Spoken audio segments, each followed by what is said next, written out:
One question at a time. I am Joshan and I am Leila. And I am Iris. Today, we talk about how technology impacted to our education. So, let's start with the easy question. So, you go first, Joshan. Here's your question. How has technology impacted to your favorite subject? For me, technology impacted my favorite subject in global when high school and senior high school days because we are the product of modular learning. So our teacher is not totally face-to-face teaching and teach us how technology used. So in senior high school days, me and my classmates do is searching like YouTube or TikTok apps. We can create a video or we can edit that video.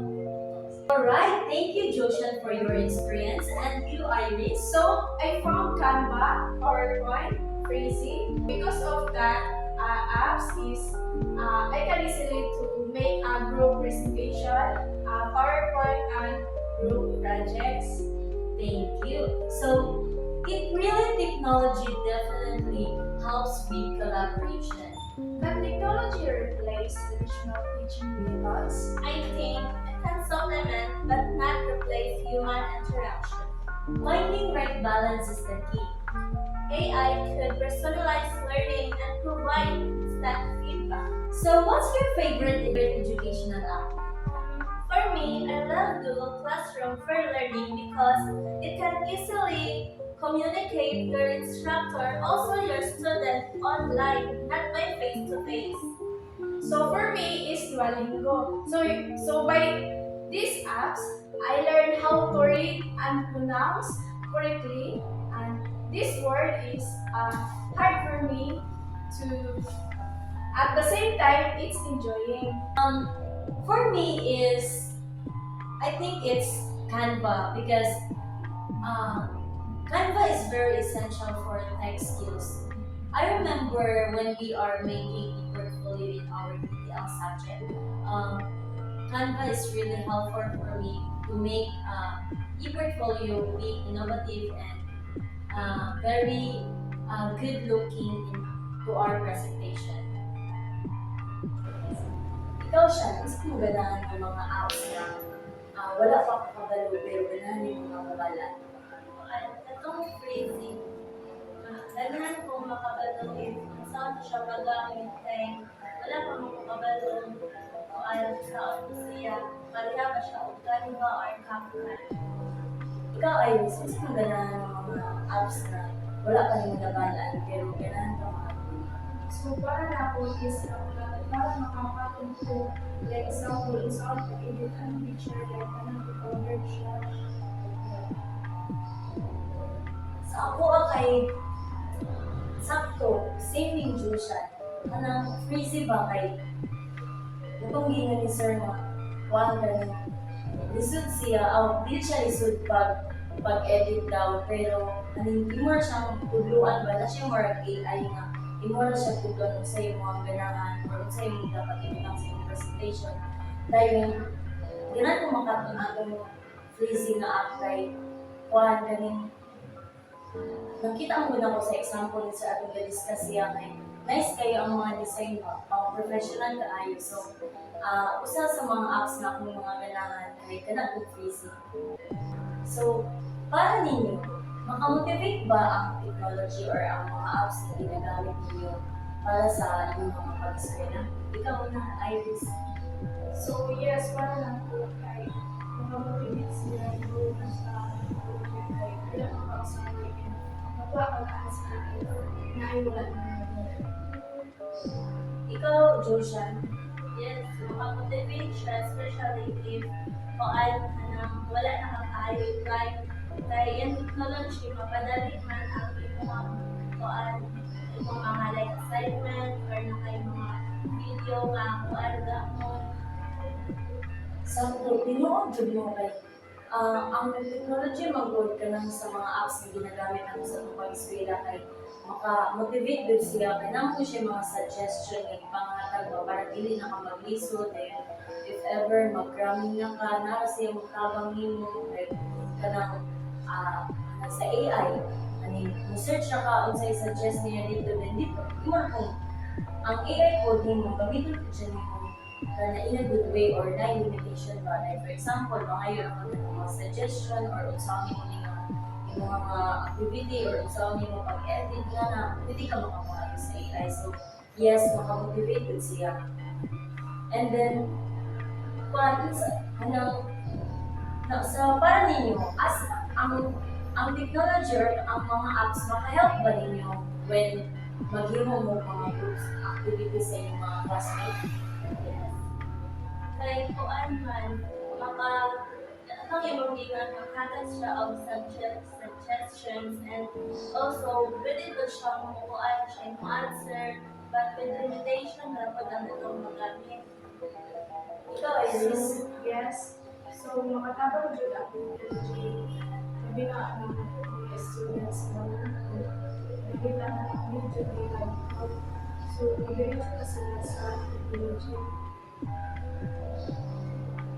pwede ikaw, Joshua, pwede mamatag kag scenario kung iunsa sa technology or unsa pagtabang sa technology nga nang mahimo ang mga group projects sa imong mga classmates. Kuan like katong sa kuan katong sa video nga katong 12 ipagamang may of movie like katong sa religion and then nakatabang siya as per ang group activity kay easy naman kayo ping ka-edit like sa CapCut amo na lamang ikaw na ping video dayon among ikuan sa CapCut ikaw na lang i-edit dito dili pare atong sa and like for example is magama ka og PowerPoint so if magama ka og PowerPoint kay group project mo na easy na lang kayo nimong gi-type and then pwede ra kamo kung add og mga background dito dayon if magama mo ang video pwede pod up ka dito na lang ka mag-edit mo pwede ra mo ang background edit side. Ikaw, Iris. So, way back in grade 12, so ang teacher is in basa video presentation ko siya. So, akong gibuhat is nangutana ko sa akong teacher na asa ko mag-edit at sir para mo na sa itong background is really good na. So, lingon ang akong teacher na sa CapCut or sa Crazy Way ang gaming. So, ako yung ibuhat ko. So, matong ang result ato niya is nice siya. Sa ako kay kuan ganing nakoy mga sunaraan ng sa una kay sa grade 12 pa di ko kabalo edit then kanang CapCut ko lunay nakatabang na ako para nang mag-edit ko lang mag-imong role play din pasadaan mo yung edit kaya na ang maestra mga dito pasadaan mo yung edit yun naman ay mga template sa CapCut mo na nakatabang na ako para kanang warning ako mo-suggest ko din sa mga classmate ko sige ko lumedit ako dahil nang ma-edit kay pwede nang makabalo ko dahil or makatut ko kay mga nice mo gusto galing maka-explore ka maka-explore din mo mga creativity so sa inyo unsa kay mga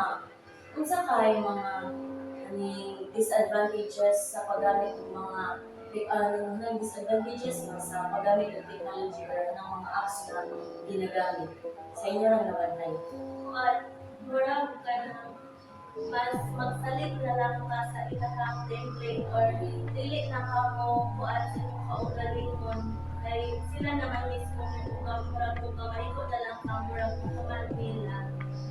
ikaw Iris. So yes ko sa Joshua na answer. Because kanang today's generation is alam mga students gani kay sukad alang nga may CapCut, like na. So basali ka naman sila na ako natutas. Example yun. Tungod na ugod ako. Ano bang di ko na siya problema kaya nakatabang man nato ang mga apps na ato ang ibang download sa pag-edit o hindi na sa pag-edit sa ato ang pag-eskwela Pero na times ba nga maabusaran na to siya paggamit, so makaabot na lang mga mag-rely na lang taan ang mga apps, hindi na lang ito gamot sa kuan kani layo pa nga deadline, ano lang exact deadline kaya kira na lang 10 days, kira na matapang na bitaw na.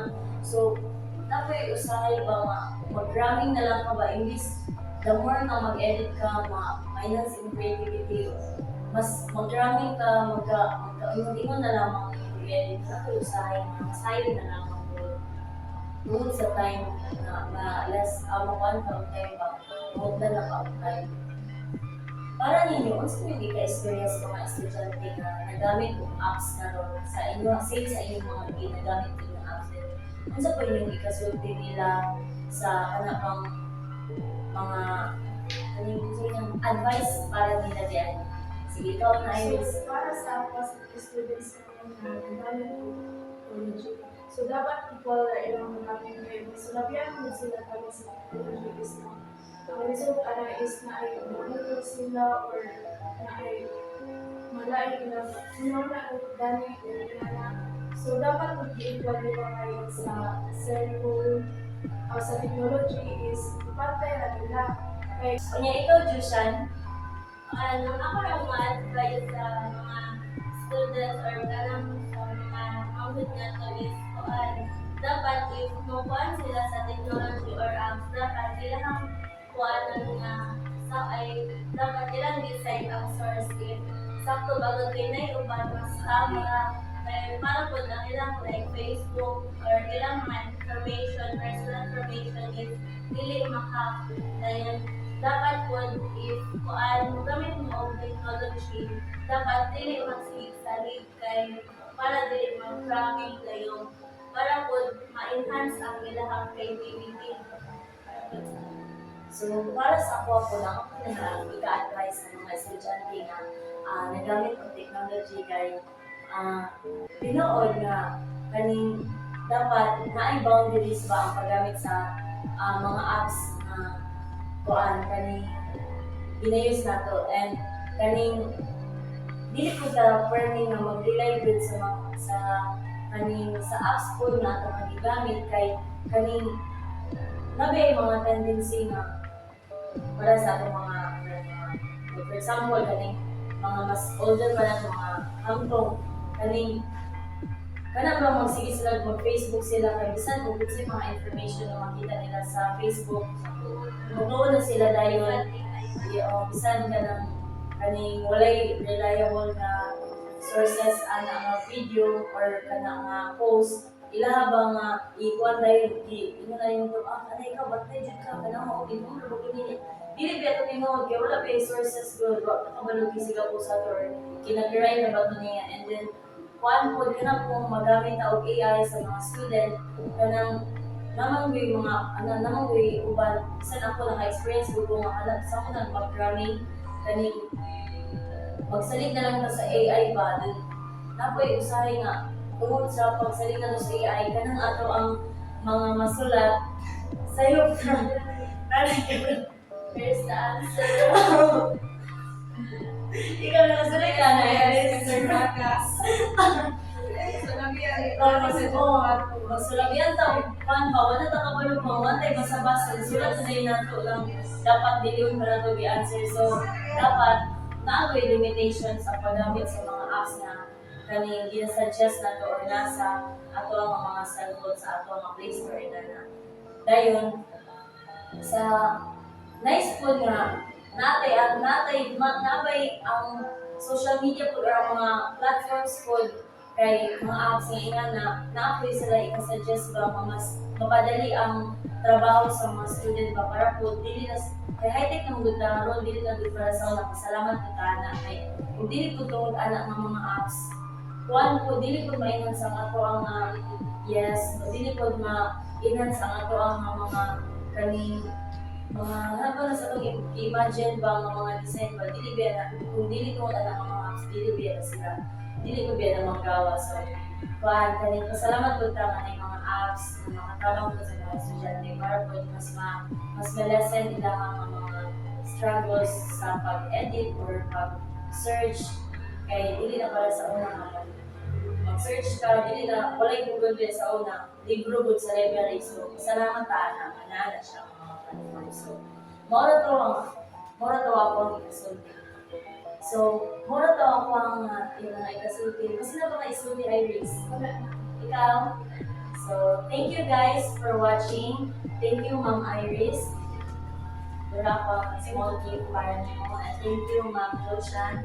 And thank you guys sa inyong paglantaw sa mga Tech Talks. And thank you for watching. Bye!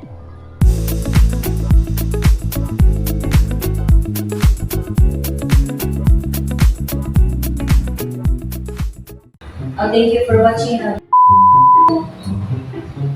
Sige, dili na lang ako sa please. Thank you. Okay.